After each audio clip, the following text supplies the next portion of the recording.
Welcome to lecture 11 online mode. So in this class we are continuing with our operators like reduction operator, bitwise operator, concatenation, replication, conditional operator and so on, shift operator and some examples. In previous class, to summarize, we understood about the expressions, operands and the few of the operators, namely arithmetic operator, logical operator, and relational operator, equality operator, and so on. So these operators play an important role in designing a Verilog model, especially in data flow modeling. So in data flow modeling, we make use of these operators extensively. Okay, so let me share my screen in order to start with the remaining operators.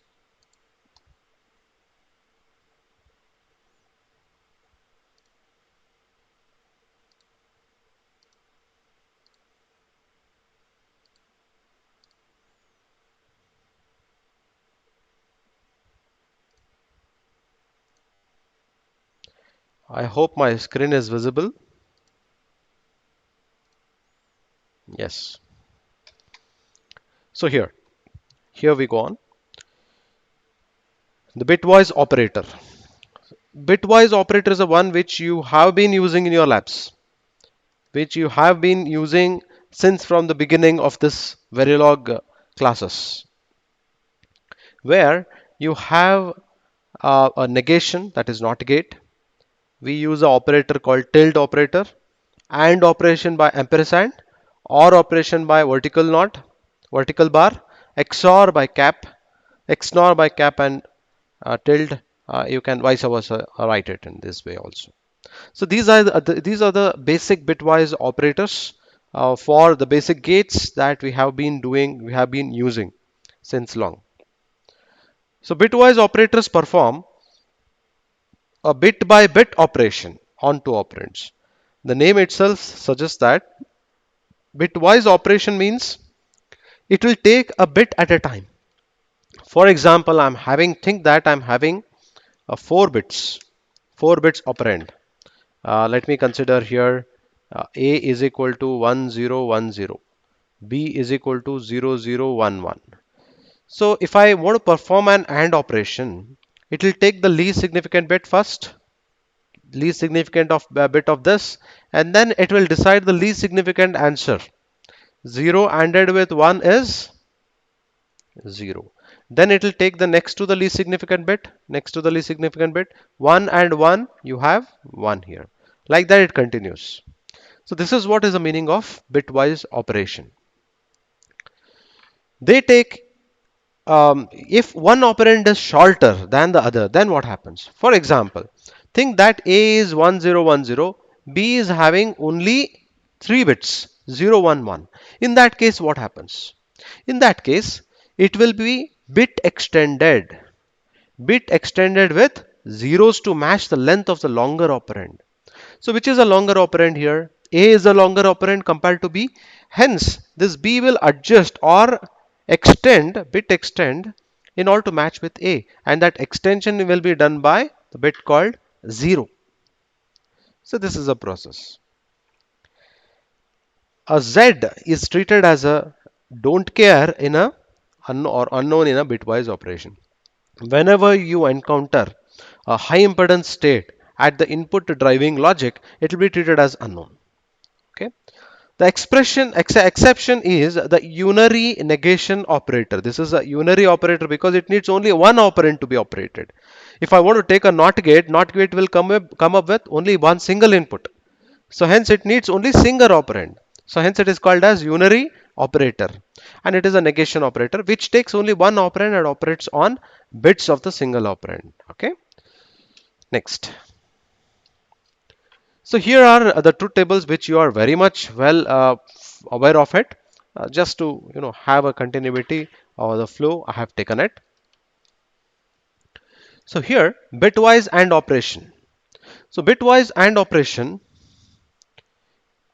you have the inputs on both sides, row wise as well as column wise, and you have the outputs written inside the table. Just have a check. So here, this is one of the input, this is also one of the input. When input 0 0, output is 0. When input is 0 1, output is 0. When input is 1 0, output is 0. When input is 1 and 1, output is 1.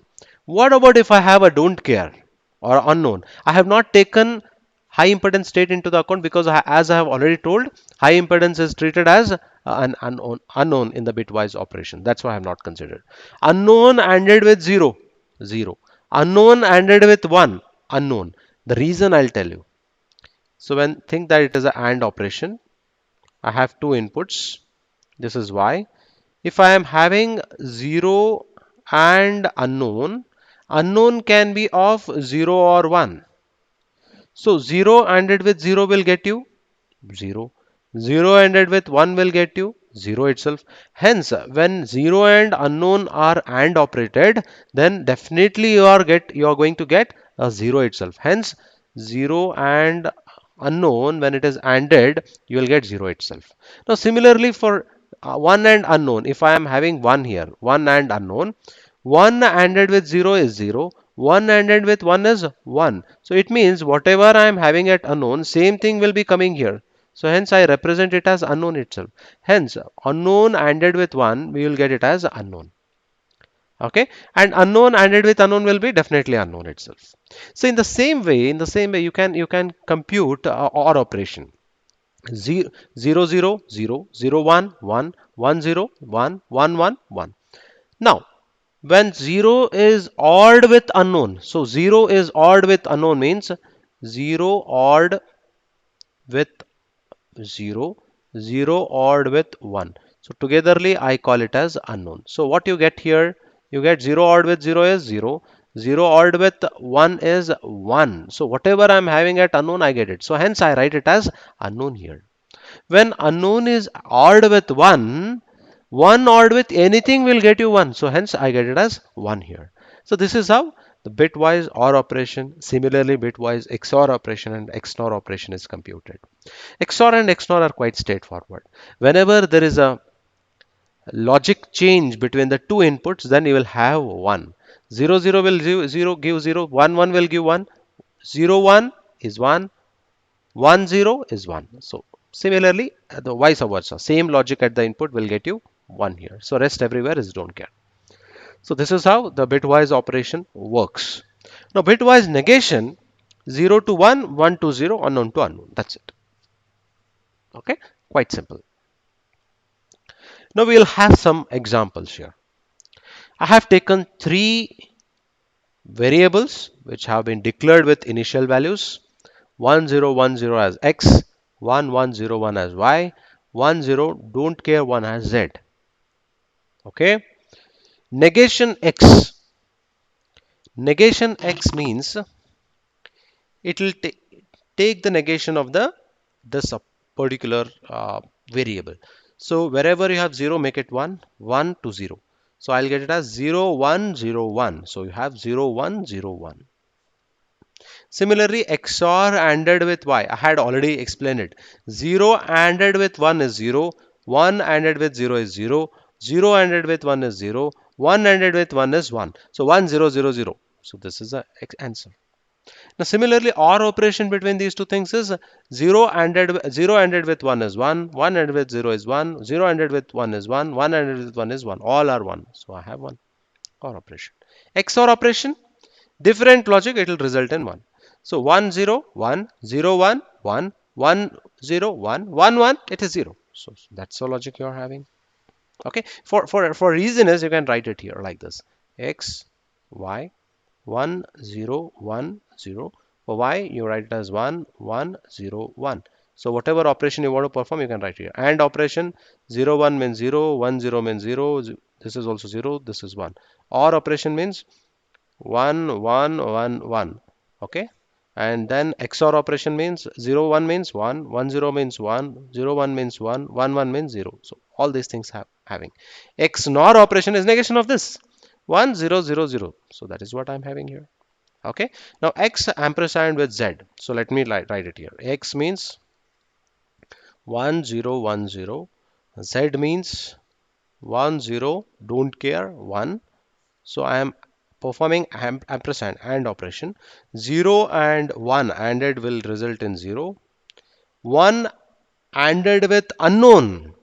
1 ANDed with unknown means 1 times 0, 1 ANDed with 1 time with 1. So this is unknown. So 1 is fixed. This one is fixed already.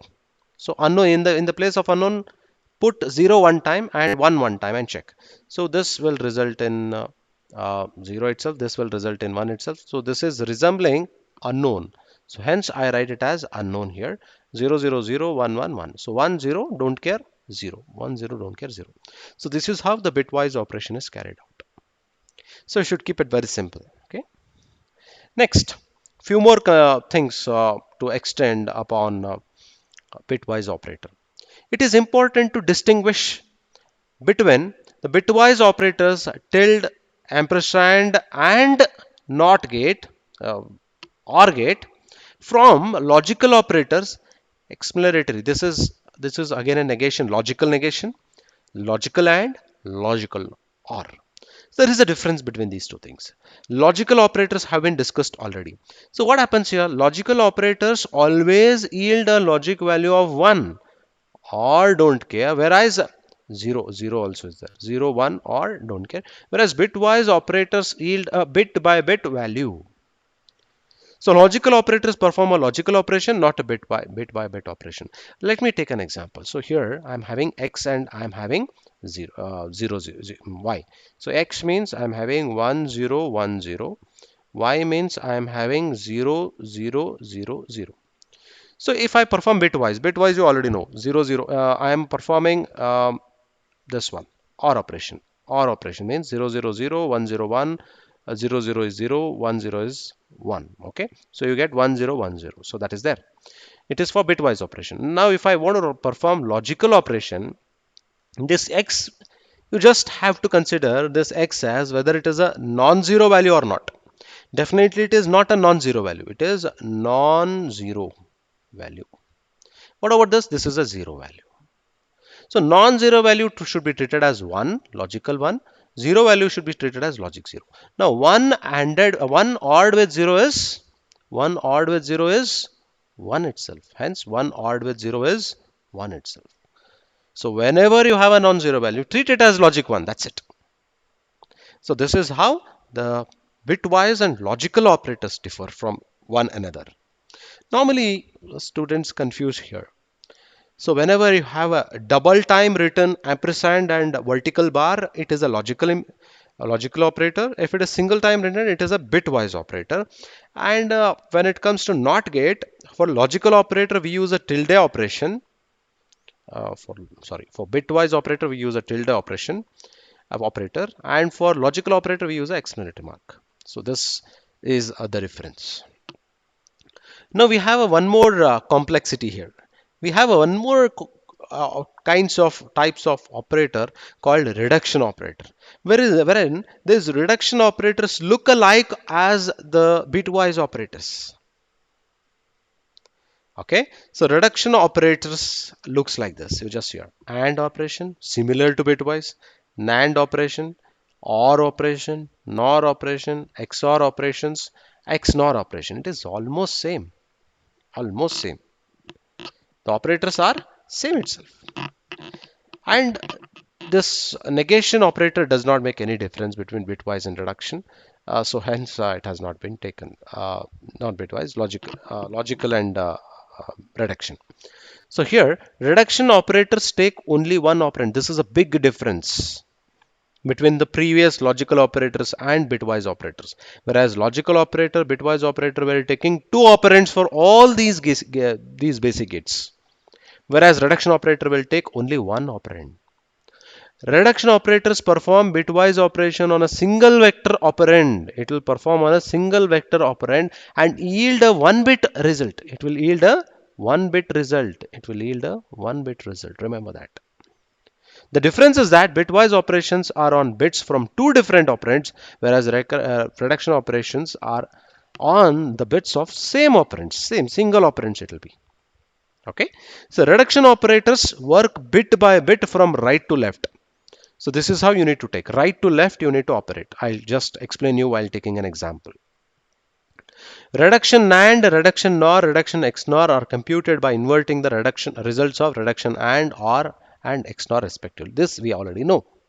Okay, so same we were following in bitwise as well as logical operator. Same thing can be followed here also. So let me take an example here. X1010 ampersand X. This is how you should compute. Every bit of the single operator should be performed ANDed operation. For example, 0 ANDed with 1, 1 ANDed with 0, 0 ANDed with 1. So you have to go from right to left. That has been told in the previous line. Right to left. 0 ampersand 1 is 0. Its computed value is 0. And 0 ampersand value is again 0. So this 0, 1, again it will compute AND operation, it will be 0. So answer is 0. Okay. Not an OR of X. 1 ORed with 0 is 1. So this will result in 1. 1 ORed with 0. This 0 is again 1. So this will result in 1. 1 ORed with 1 is 1. So hence you get it as 1. XOR operation. I'll take it right here. 0 XORed with 1, XORed with 0, XORed with 1. So 1 XORed with 0 is 1. So this is computed. Again XORed with 0, XORed with 1. So this XOR operation you have to carry. Again you'll get 1 XORed with 1. So 1 XORed with 1 will result in 0. So that has been written here. Okay. So this process you can use to detect the even and odd parity generation of an vector. For example, this is a vector. This is a vector. See, this reduction operator has so much of usefulness. In order to detect a parity, parity means whether the number of ones present in that vector is even or odd. Number of ones present in this is even. So 2 times it is present. So it should, in that case, you have to use XNOR gate. XNOR gate will result in 1. Okay. So number of, this is a even parity. Even parity means even is equal to 1. So let me tell you here. So number of 1 0 1 0. So 2 times. So even parity. So even parity it is. Even should be 1. So how to be done? So I have to perform XNOR gate. How to perform XNOR gate? First perform XOR. I perform XOR between these two things. I get 1. I perform XOR between these two things. I get 1. I perform XOR between these two things. I get 0. Now I perform inversion of it. I get 1. So this is even parity. For even parity, use XNOR. Okay. For odd parity, use XOR. That's it. Okay. So this is parity generator. We can be asked a question like write a Verilog code for a parity generator considering 9-bit vector. So here it is only 4-bit vector. I may give it as 9-bit vector. You should be able to do it. Okay. Note the use of similar set of symbols for logical, not, and, or, bitwise, not, and, or, XOR, reduction, and, or, XOR is somewhat confusing initially. That's agreeing, accepting factor. How to differentiate it? You should keep it very simple. Difference lies in the number of operands that you are using for each of the operator. For example, logical operator and bitwise operator, how it differs? Bitwise operator performs on 2 operands. Logical operator also performs on 2 operators. Then what is the difference? Bitwise operator performs on operands bit by bit. Least significant bit is mapped with least significant bit of the other operand. Like that, bit by bit, it will proceed and it will produce the result bit by bit. Whereas logical operator, it will consider whole of the vector as a whole, as a 1. For example, non-zero value, it will treat it as logic 1. Zero value, it will treat it as logic zero, and then it will perform AND operation, NOT operation, OR operation, whatever it is. That's the difference between logical and bitwise. Whereas bitwise and reduction operator, you have same operators: ampersand, nor, or, and XOR. Of course, logical and this one can be easily differentiated because you have double the things, here single the things. Here you will take it as a whole. Here again, you will have single operand. Here you have a double operand. Single operand you will be having. Single operand. This is single operand. And I am performing on the bits within the vector. Reduction operator performs on the bits within the vector. That's the difference. Okay, so please don't confuse between these two things. I hope the things are clear. If at all any doubts, please put a doubt, your query on the Gmeet chat box. So I'll just go through it. So once I complete this flow. Next comes shift operator.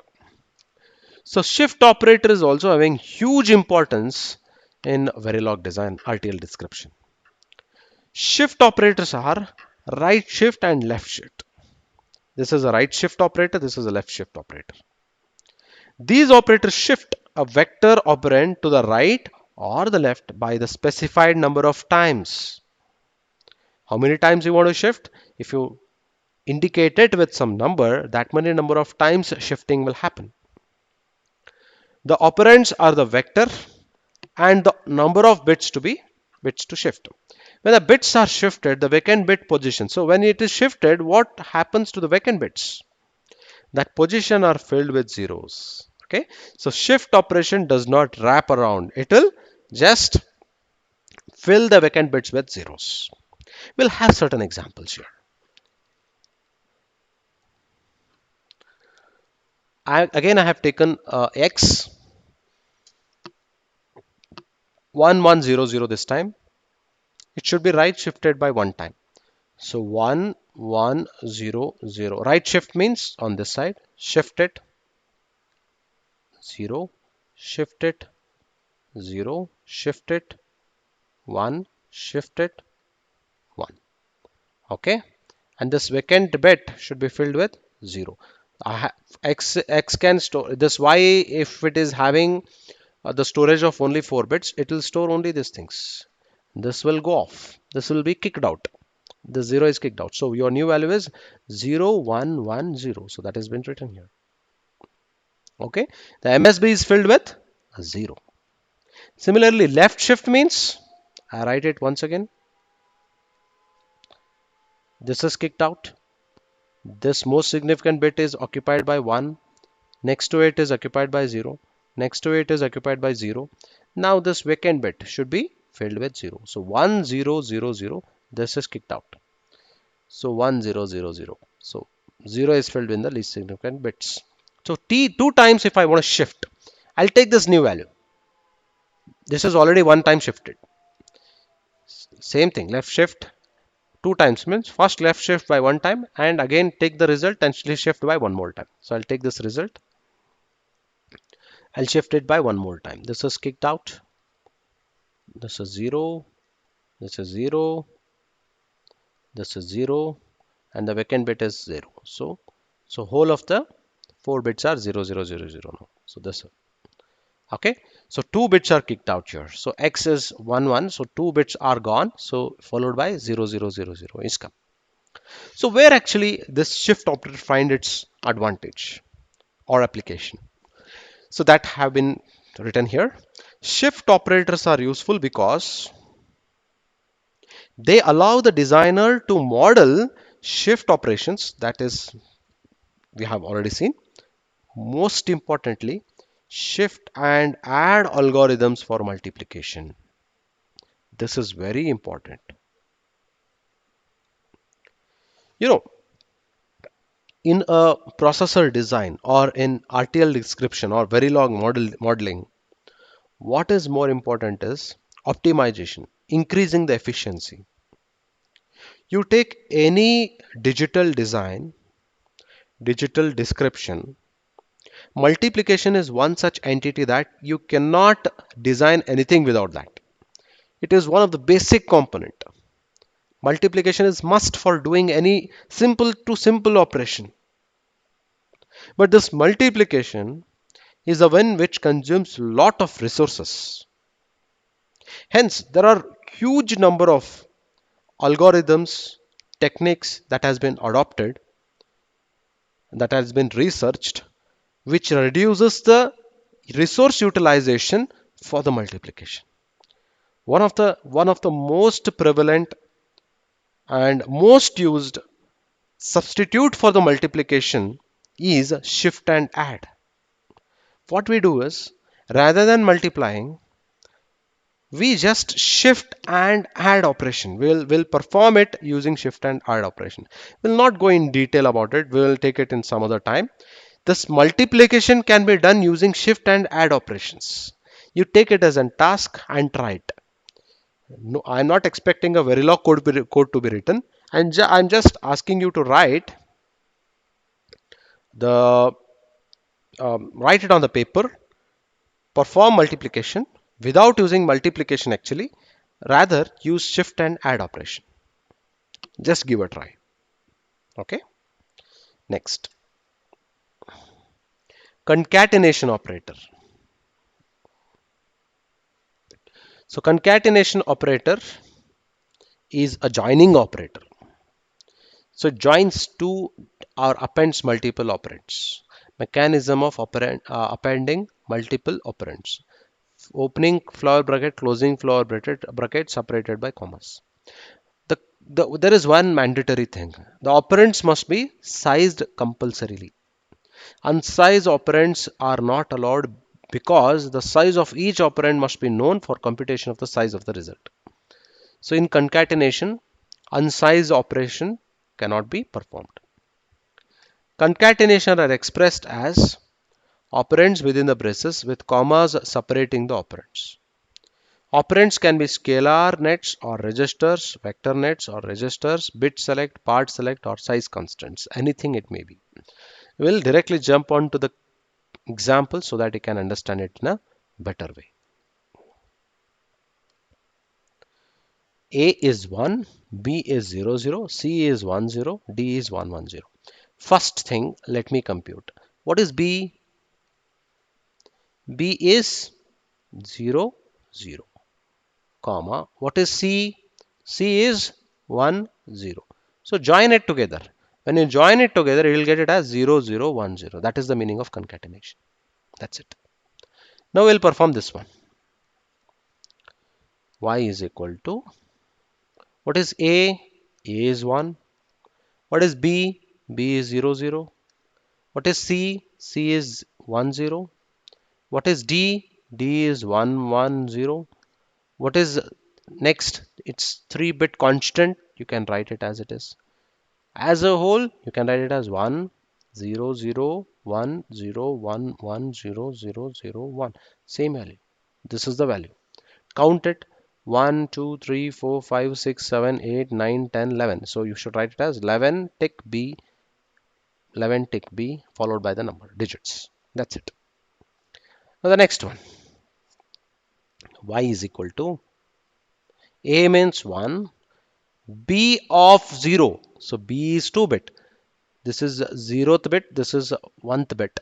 Indexing. So it is referencing 0th bit. So write only 0 here. B is 2-bit, but B of 0 is single bit. So what is that value? 0. So this I am fetching and writing here. Like that, C of 1. C is of 2 bits, but C of 0 is here. C of 1 is here. So this I need to fetch and write it here. Okay. So togetherly, if I write 101, so it's a 3-bit result. So 3 tick B, 101. That's it. This is a concatenation operator. I hope it is clear. Next is replication operator. Replication operator and concatenation operator are almost similar. Just an addition, add on to it. Repetitive concatenation of the same number can be expressed by using a replication constant. A replication constant specifies how many times to replicate the number inside the bracket. So quite simple. I have defined register A, register BC of 2 bits, register D of 3 bits. Same value in the previous slide, whatever value I had considered, same value is here. Why? Concatenation operator, 4 times inside the flower bracket I am having A. Means A should be repeated 4 times. What is A? A is defined as 1. 4 times you repeat. That's it. 4 bit. Here, I'll write it this one. 4 times A means 1, 1, 1, 1. This is 4 times A. Concatenation operator followed by separated by commas. So 2 times B. What is B? B is of 2 bits. B is of 2 bits.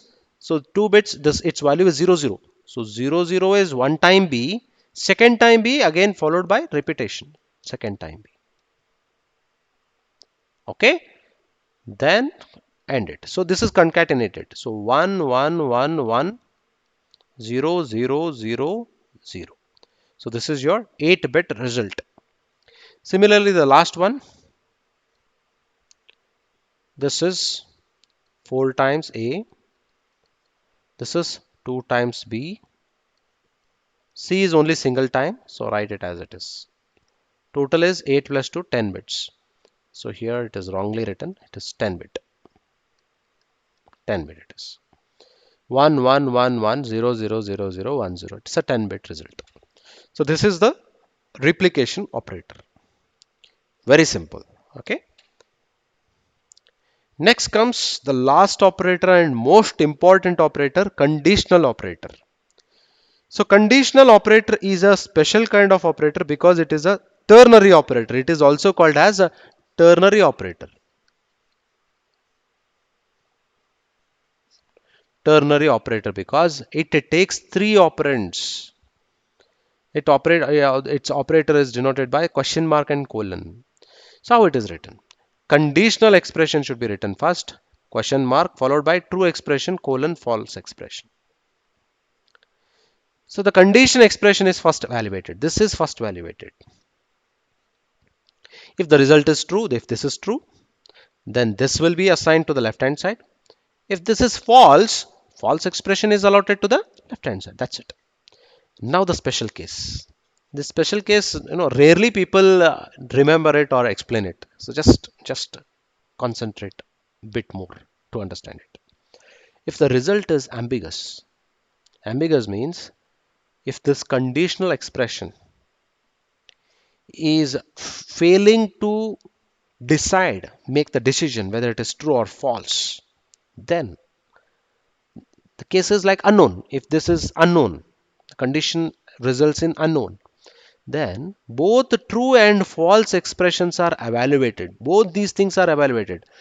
Either of one of these should be allotted to the left hand side, but if this is ambiguous, which one should be allotted to the left hand side? That's a question mark. That time what happens is your Verilog simulators will evaluate both these things, compare bit by bit of these two things. The results are compared bit by bit to return each bit position and X if bits are different and value bits if they are same. For example, this false expression is 0, 0, 1, 0. True expression is 1, 0, 1,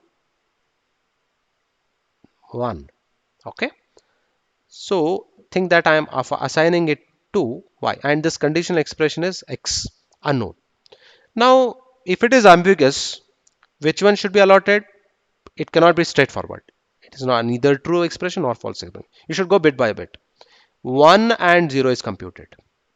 1 and 0 is evaluated. Both are different. Hence, Y will be assigned with X here, this bit. Next bit it will compare. 1 and 1 will be compared. Both are same. It will return 1. Next bit will be compared. 0, 0. Both are same. It will return 0. Next, most significant, 1 and 0. It is mismatch, so it will return unknown. Unknown, 0, 1, unknown. This is what happens here. Okay, so remember this. The action of conditional operator is similar to a multiplexer. You can compare it with a multiplexer. Okay, and alternately it can be compared with if-else expression also. You can see here this conditional operator. This is a select line can be considered as a conditional expression. And ultimately you want to have assign something with a left hand side, that we call it as out. This true expression is 1, false expression is 0.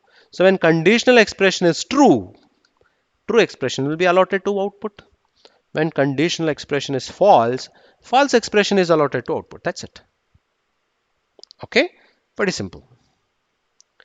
Few more details about this conditional operator. So remember, conditional operator is this operator what we are discussing. Conditional statement is different than conditional operator. Conditional statement means if else statement. Don't confuse between these two things. Okay. The conditional operators are frequently used in data flow style of modeling. The conditional expression acts as a switching control. Why switching control? Uses here assign address bus. This will be a left hand side. This will be assigned with either address out or this high impedance state based on drive enable checking. If this is 1, this will be allotted to address bus. If this is 0, this will be assigned to address bus. That's it. Okay. So now 1 means this will be allotted. 0 means this will be allotted. Okay. False expression. Similarly, 2:1 mux can be computed. Out, control, in 1, in 0. So in the previous expression, if I want to write, this is a 2:1 mux, right? Assign, out is equal to condition, expression, question mark. If this is true, true expression should be evaluated. True, sorry, colon, false. That's it. Similarly, it has been shown here. Control is a uh, conditional expression here. Control in 1, I in 1 is I in 0 is false expression. I in 1 is true expression. Same thing has been written here. Okay. So one more important thing about conditional operator is it can be nested. You already know what's the meaning of nested. Putting something inside the same thing. That's called nesting. Putting a box within a box is called a nesting. Putting if else statement within if else statement is a nesting. Similarly, putting conditional operator within a conditional operator is called as a nesting. So each true expression or false expression can itself be a conditional operation. That's what is a thing. So A is equal to 3 is a condition I want to check. Question mark followed by this is true expression.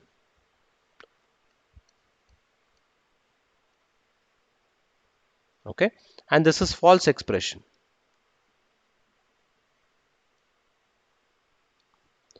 But this true expression is not straightforward. It is again a conditional operator.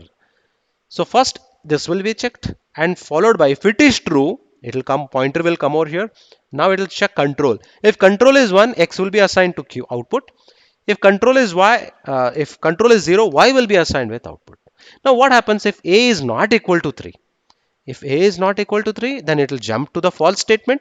In false statement, again it will check the control. If it is 0, N will be assigned to out. If it is 1, M will be assigned to out. That's it. That's it. Got it? So we shall take some example. Before that, we have one more topic called operator precedence. So operator precedence is very important again. Normally, I recommend you to go with a parenthesis in order to avoid confusion. If no parentheses are used to separate parts of the expression, Verilog enforces the following precedence.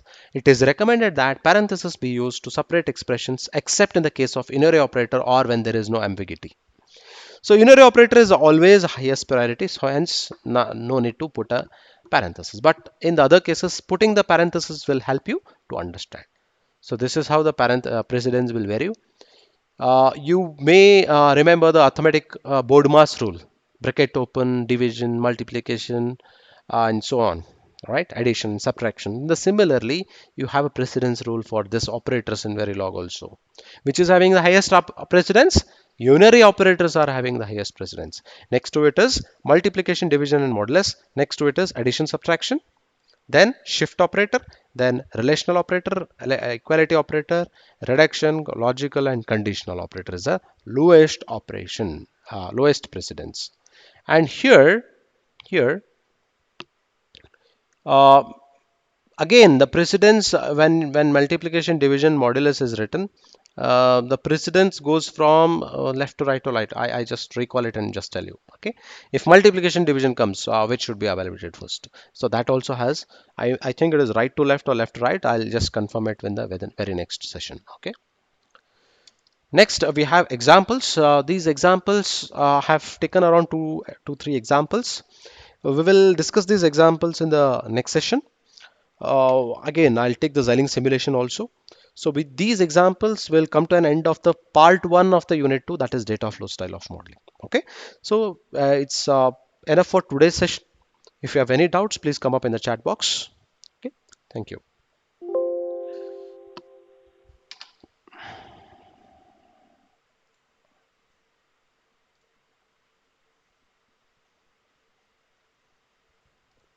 Please come up in the chat box.